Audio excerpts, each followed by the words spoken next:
እኔ አላልኳችሁም ቤተሰብ ትናንትና ወኔ ብሩክ ወኔ አቤል ወን ደግሞ ሄርሜላ እራሷ በእጅ አዙር አሰርታ ነው ብያችሁ ነበር አይደል? ይኸውላችኋ እነዚህ የትዳር ግሬደሮች የሆኑ ልጆች የብሩክና የአቤል ስራ ነው ይሄ ስራ ማለት ነው። ፎቶውን እንግዲህ ያሳጥበው ለሄርሜላና ለአብርሽ ዛሬ እነሱ እንደውም የጠበቁት ፎቶ አልነበረም፣ ሌላ የገንዘብ የቼክ እንትን ምናምን መስሏቸው ነበረ ሁለቱም ሲገሙት የነበሩትና በነገራችን ላይ ማለት ነው ቤተሰቦቼ አብርሽ ምንም አልመሰለውም አይታችሁ ከሆነ ምክንያቱም ቤት ውስጥ ቤት ከሚስቱ ጋር እንዴት አባቱ የሚያማምር ፎቶ ሞልቶ አልመሰላችሁ የሰቀለው።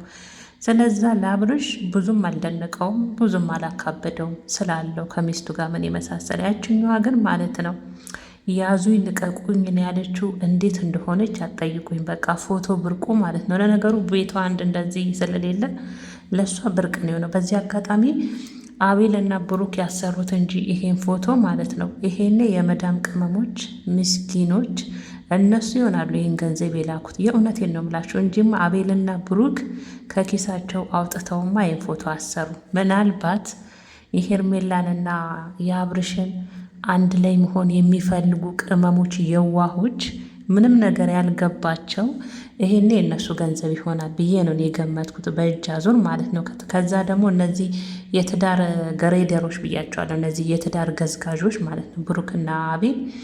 እነሱም አንደኛ አይደሉ፣ የእነሱ ስራ ተጨምሮበት ነው እንግዲህ። ለአብርሽ ብርቁም አይደለም። ያው ፎቶውን አይታችሁታል፣ ቤት ውስጥ እንዴት እንደሚያማምር ከሚስቱ ጋር ከህጋዊ ሚስቱ ጋር ማለት ነው። ሄርሜላ ግን ፈነጠዘች፣ ምክንያቱም ብርቋ ስለሆነ። በነገራችን ሄርሜላ ማለት ነው የቤትሽን እቃ ራሱ ተሸውደሽ ያሳየሽር እንጂ ለእነዚህ ለየዋ ቅመሞች የቤትሽን እቃ ራሱ ባታሳይ፣ ባዶ ቤት እንዳለሽ ብታሳይ፣ የእውነት የመዳም ቅመሞች ቤትሽን ራሱ ከአብርሽ ጋር እንድትኖሪ እቃ ራሱ ያሟለሉሻል። ምስኪኖች እኮ ናቸው፣ ምንም አይገባቸውም። የእውነቴን ነው የምላቸው። አሉ አንዳንድ ገንዘብ እያዋጡ የሚሰጡ አሉ አንዳንድ ምስኪኖች ምንም ያልገባቸው የእናንተ ስራ የእናንተ ድራማ የእናንተ ታሪክ ያልገባቸው አሉና ያኔ ቤትሽን ማሳየትሽ የተበላሽ ይመስለኛል።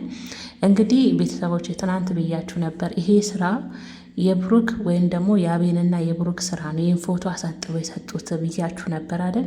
ይኸው የእነሱ ስራ ነው። ብሩ ደግሞ ከእነሱ ኪስ ይወጣ አይደለም። እርግጠኛው የምነግራችሁ ይሄኔ አንዳንድ ምስኪን ቅመሞች የአብርሽና የሄርሜላን አንድ ላይ መሆን የሚፈልጉ ለእነሱ ይህን እኮ አዋጥተው የሄርሜላንና የአብርሽን ፎቶ ሰጥታቸው የሚሰቀለው ደግሞ በነገራችን ላይ የሄርሜላ ቤት ነው። አብርሽ ቤት መቼም ይህ ፎቶ አይገባም አይደል? ሄርሜላ ቤት ነው የሚሰቀለው። ሄርሜላ እንግዲህ ያው ለመጀመሪያ ወጋየሽ ፎቶ እንደዚህ አይነት ፎቶ ቤቷ አለ አይመስለኝም። ለዛ መሰለኝ የፈነጠዘችውና ለአብርሽ እንግዲህ እንዳያችሁት ያው ምንም አልመሰለው። ደግሞ መርቃችሁ ሞታችኋል። ደግሞ ሲመርቋችሁ አይለያችሁ። የእውነታችሁን ነው እናንተ አጨብጫቢ ያለቃ ለቅላቂዎች፣ ምድረ ሸፋፋ ሁሉ ብሩክና አቤል ማለት እናንተማ አንድ ቀን የእጃችሁን ታገኛላችሁ። የእውነት ብሩክና አቤል አንድ ቀን የእጃችሁን የከፈላችሁትን ዋጋ ታገኛላችሁ፣ አይቀርም። እንደዚህ የሰውን ትዳር ለመበተን ጎንበስ ቀና እንዳላችሁ አይቀርም።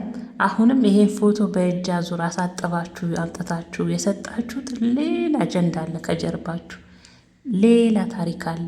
ያለ ምክንያት አይደለም። ይሄን ፎቶ አምጥታችሁ አሳጥባችሁ የሰጣችሁት እንደ ስጦታ ሄርሜላና አብርሽ እንደውም ቼክ መስሏቸዋል። ምስኪኖች እንግዲህ እነዚህ የፈረደባቸው የመዳም ቅመሞች አሉ አይደል? የእነሱ ብር ተዋቶ እንግዲህ ለቤት ለሁለቱ ትዳራቸውን የሚመሰርቱበት ትዳራቸውን እንግዲህ በአንዱ ጎጆ እንዲኖሩ እንግዲህ እነሱ ያው ተለምዶ አይደል የእነሱ የብር ቼክ መስሏቸው ነበር። ይሄ ፎቶ የሚታተመው በቅመሞች ገንዘብ ይሆናል። ምን ይታወቃል? ያው በእጅ አዙሪያው የትዳር አፍራሾች ለእነሱ እንዲሰጡ አድርገው ይሆናልና ብቻ ለማንኛውም ማለት ነው እኔ ትናንት ብያለሁ፣ ይሄ ስራ የብሩክና የአቤል ስራ ነው። ከዛ ውጭ ደግሞ ከሆነ ሄርሜላ ራሷ በእጅ አዙር እንደ ስጦታ ብያችሁ ነበር። ያልኩትም የሆነ የማስራ ነው የብሩክና አቤል ማለት ነው። በነገራችን የብሩክና አቤል ማለት የትዳር ግሬደሮች ናቸው። የእውነቴን ነው የምላችሁ። በቃ የሰውን ትዳር ለማፍረስ ጎንበስ ቀና የሚሉ። በነገራችን ልጅቷ ሩታ ናት፣ እጅ አትሰጥም፣ ማናችሁንም አትሰማም። መስሚያዋ ጥጥ ነው። አሁን እሷ ወደፊት ሩታ ወደፊት ነው። አትችሏትም። በዚህም ብትሉ ሄርሜላን ፈራጥሽም ቁጭ አልሽም ብድግም አልሽም አብርሽ የጆካ እንደሚስቅ አላየሽም? ከምሩ አይደለም። አንቺ ግን ያው ዝም ብለሽ